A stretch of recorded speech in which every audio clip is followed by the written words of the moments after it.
नमस्कार, जय हिंद, राधे राधे विद्यार्थियों। स्वागत है आपका अपने प्लेटफॉर्म आगाज क्लासेस पर। मैं रतन कृष्ण वानी फिर से आपके सामने हाजिर हूँ इतिहास की कड़ी में। आशा करता हूँ सभी स्वस्थ और तंदुरुस्त होंगे और लगे हुए होंगे अपनी समीक्षा अधिकारी की तैयारी में। तो जैसा कि विद्यार्थियों, हमारी इतिहास की कड़ी में लगातार क्लासेस आपको मिलती जा रही हैं और लास्ट 8 या 9 क्लासों में आपका सिलेबस पूरा हो जाएगा। जो मैंने आपको क्लास प्रारंभ करने से पहले आपसे वादा किया था वो पूरा हो जाएगा।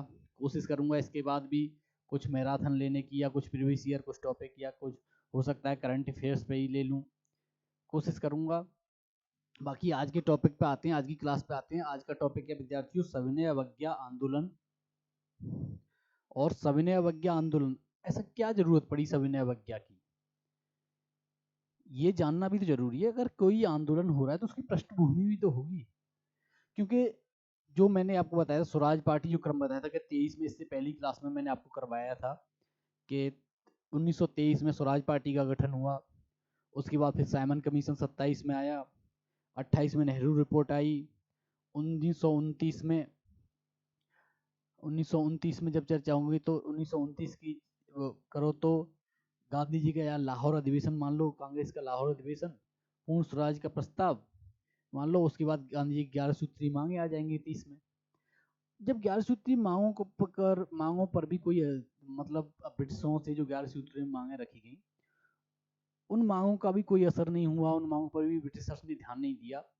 तो फिर गांधी जी ने सविनय अवज्ञा आंदोलन गांधी जी के नेतृत्व में प्रारंभ हुआ। और सविनय अवज्ञा आंदोलन का अगर मैं आपको बताऊं, सविनय अवज्ञा आंदोलन का जो मेन मुद्दा था वो था नमक। और ऐसा क्या हुआ वो था कि पूरे उसमें गांधी जी ने नमक ही को क्यों चुना, ये दिमाग में हर किसी के दिमाग में एक जिज्ञासा आती है कि नमक को ही क्यों चुना।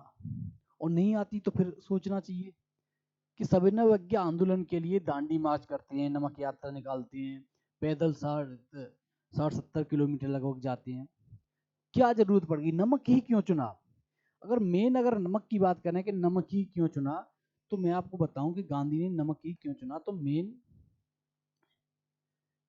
नमक नमक की अगर चर्चा करें तो मैं आपको एक आसान भाषा में समझा देता हूँ कि आखिरकार नमक ही क्यों चुना। सबसे बड़ी बात कि नमक की अगर बात करो तो नमक एक ऐसा मुद्दा है या ऐसा तत्व, जैसे बोलते हैं कि नमक एक ऐसी सामग्री है जिसे हर व्यक्ति खाता है, चाहे अमीर गरीब किसी का फर्क नहीं है, हर कोई खाता है नमक।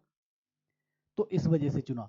दूसरा अगर कारण मैं जैसे आपको बताऊं कि दूसरा कारण क्या रहा, तो दूसरा कारण जैसे ही चर्चा होगी दूसरे कारण की विद्यार्थियों, तो शहरी ग्रामीण एक समान थे नमक की उसमें, धनी निर्धन का अंतर नहीं था।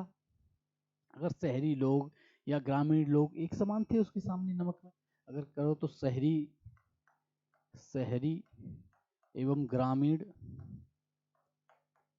ग्रामीण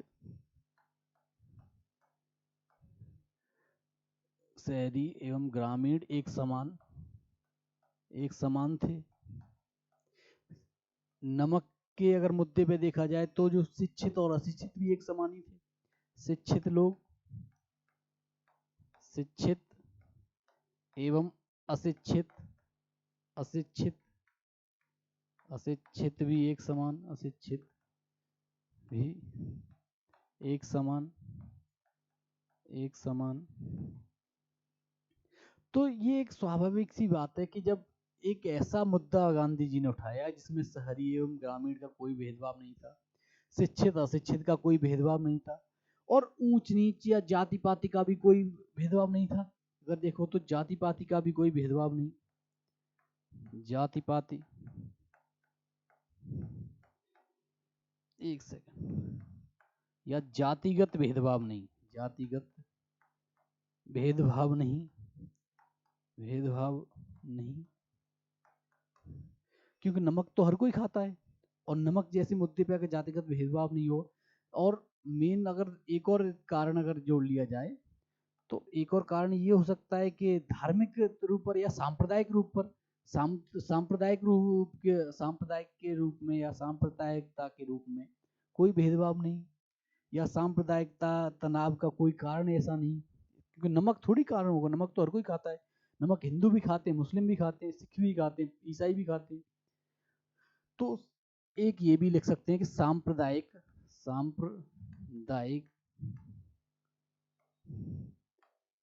तनाव नहीं, तनाव का कोई कारण नहीं, कोई कारण नहीं। तो अब आपके समझ में आ गया होगा, मैं थोड़ा और डिटेल में जैसे समझा दिया हल्का सा, क्योंकि कमेंट भी आ रहे थे कि सर थोड़ा डिटेल में करवाओ। तो ये एक समीक्षा अधिकारी की तैयारी की क्लास चल रही है, या समीक्षा अधिकारी वाली परीक्षा की, रिव्यू ऑफिसर की परीक्षा की चली, जो तथ्यात्मक आधार पर है। उसमें इतना इतना डिटेल नहीं पूछता। मैं तो समझाने को डिटेल में बोल ही रहा हूँ कि यूपी पीसीएस के लिए मैं मैराथन लूंगा, उसमें और डिटेल में करवा दूंगा। तो विद्यार्थियों, इससे आपकी समझ में आ गया होगा आसान तरीके से कि आखिर नमक ही होता है जिज्ञासा के, नमक ही क्यों हुआ। हम सीधे अब अपनी पीपीटी पे आ जाते हैं वापस। तो विद्यार्थियों, हम प्रारंभ करेंगे। सविनय अवज्ञा आंदोलन। कांग्रेस के लाहौर अधिवेशन 1929 में कार्यकारी कमेटी को सविनय अवज्ञा आंदोलन शुरू करने का अधिकार दिया गया। सविनय अवज्ञा आंदोलन के सर्वाधिक सत्याग्रही अगर ये पूछ लेता है, वैसे अभी एक ही बार पूछा गया है, और 4-5 सालों से तो नहीं पूछ रहा, 4-5 सालों से ऐसा कोई जिक्र भी नहीं हुआ, 4-5 साल पहले ही पूछा गया था।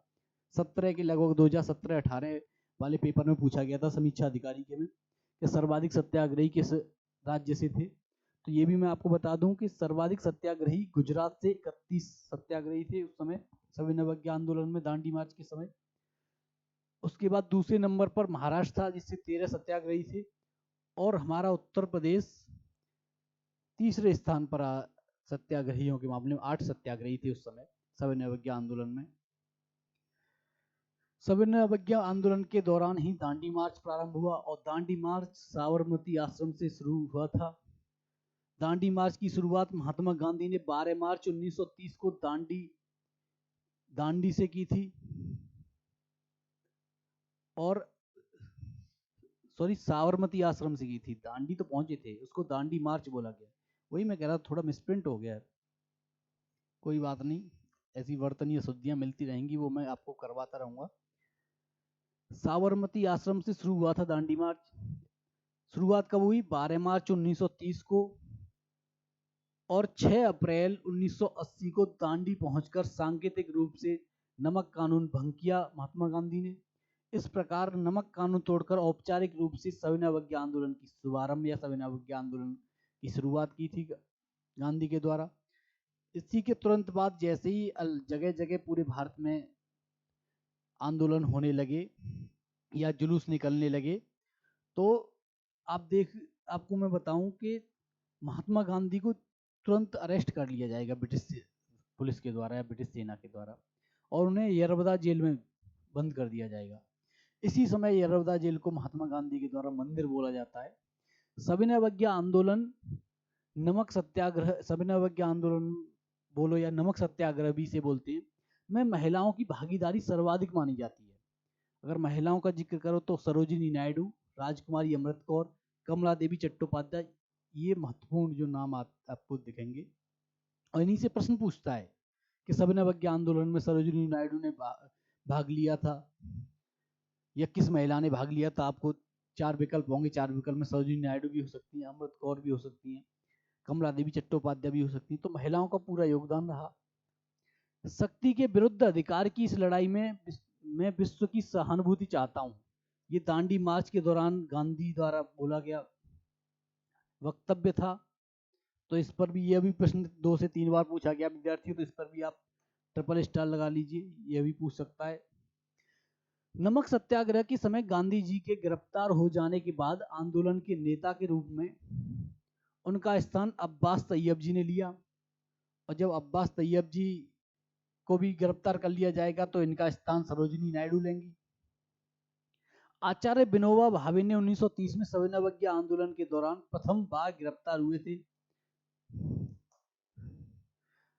धरसना नमक गोदाम पर कांग्रेस कार्यकर्ताओं के धावे से पूर्व महात्मा गांधी को 5 जनवरी 1930 को गिरफ्तार कर यरबदा जेल में भेज दिया गया। अभी जस्ट मैंने आपको समझाया ही था।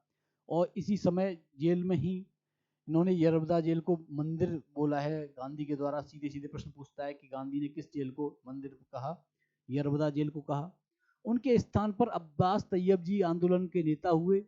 उनकी गिरफ्तारी के बाद सरोजिनी नायडू ने 21 मई 1930 को दर्शना नमक गोदाम पर धावे का नेतृत्व किया। यह नेतृत्व लिखा हुआ है विद्यार्थियों, तो ये इस पे भी आप सही कर लेना थोड़ा। इस लोमहर्षक घटना का विवरण अमेरिकी पत्रकार बेव मिलर ने प्रस्तुत किया है। यह भी कई बार पूछा गया है कि कौन सा अमेरिकी पत्रकार था, तो बेव मिलर था, इस पर भी ध्यान रखना। बेव मिलर एक अमेरिकी पत्रकार थे जिन्हें गांधी ने दांडी मार्च के समय अपने साबरमती आश्रम में ठहराया था। सी राजगोपालाचारी ने तमिलनाडु में तंजौर के समुद्री तट पर तिरुचिरापल्ली से वेदारण्यम की नमक यात्रा प्रारंभ की। 30 अप्रैल को इन्हें गिरफ्तार करने के बाद यह आंदोलन इनके समर्थकों द्वारा चलता रहा और इसी को स्वतः स्फूर्ति आंदोलन भी बोला जाएगा, क्योंकि जब नेता गिरफ्तार हो गए फिर भी इनके समर्थकों के द्वारा लगातार जनता के द्वारा यह आंदोलन चलता गया, तो इसीलिए इस सविनय आंदोलन को स्वतः स्फूर्त आंदोलन भी बोला जाता है। उत्तर पश्चिमी सीमा प्रांत में खान अब्दुल गफ्फार खां, जिन्हें सीमांत गांधी भी बोला जाता था विद्यार्थियों, के नेतृत्व में खुदाई खिदमतगार नामक स्वयं सेवक संगठन 1929 में स्थापित किया गया। इन्हें लाल कुर्ती या रेड शर्ट के नाम से भी जाना जाता है। लाल कुर्ती संगठन या रेड शर्ट संगठन के नाम से भी जानते हैं। इस संगठन ने पठानों की एकता का नारा बुलंद किया और अंग्रेजों से स्वतंत्रता के लिए ब्रिटिश उपनिवेशवाद के विरुद्ध आंदोलन संगठित किया तथा श्रमजीवियों की हालत में सुधार की मांग की। सविनय अवज्ञा आंदोलन के प्रदर्शनकारियों पर गढ़वाल रेजिमेंट, ये कई बार पूछा गया विद्यार्थियों कि किस रेजिमेंट ने गोली चलाने से मना कर दिया सविनय अवज्ञा के आंदोलन के प्रदर्शनकारियों पर? गढ़वाल रेजिमेंट ने। गढ़वाल रेजिमेंट के सैनिकों ने गोली चलाने से इनकार कर दिया। यह घटना पेशावर में हुई थी, तो ये भी ये कई बार पूछा गया है। और अब आते हैं, मैंने थोड़ा सिनॉप्सिस भी, मैंने का जो महत्वपूर्ण पॉइंट हैं वो भी मैंने सिनॉप्सिस करके बना के थोड़े ऐड करवा दिए हैं इसमें। तो सविनय अवज्ञा के अगर महत्वपूर्ण पॉइंटों में और इससे अगर देखा जाए तो इस आंदोलन के दौरान मणिपुर में जनजातियों ने जिया तरंग आंदोलन किया, जिसका नेतृत्व नागा जनजाति की महिला गेडिन लियू ने किया। इस आंदोलन की असफलता के बाद गांधी ने रचनात्मक कार्यों को महत्व दिया या रचनात्मक कार्यों पर ध्यान दिया। उसके बाद गांधी रचनात्मक कार्यों में क्या आएगा, मैं आपको बता दूं कि भेदभाव के विरुद्ध अपनी वो एक मार्च निकालना या सभी को समझाना कि भेदभाव नहीं, छुआछूत, इसके विरुद्ध उस समय जो मैंने आपको बताया था कि हरिजन सेवक संघ, इसी के बाद रचनात्मक कार्यों के तहत ही गांधी जी ने स्थापित किया था।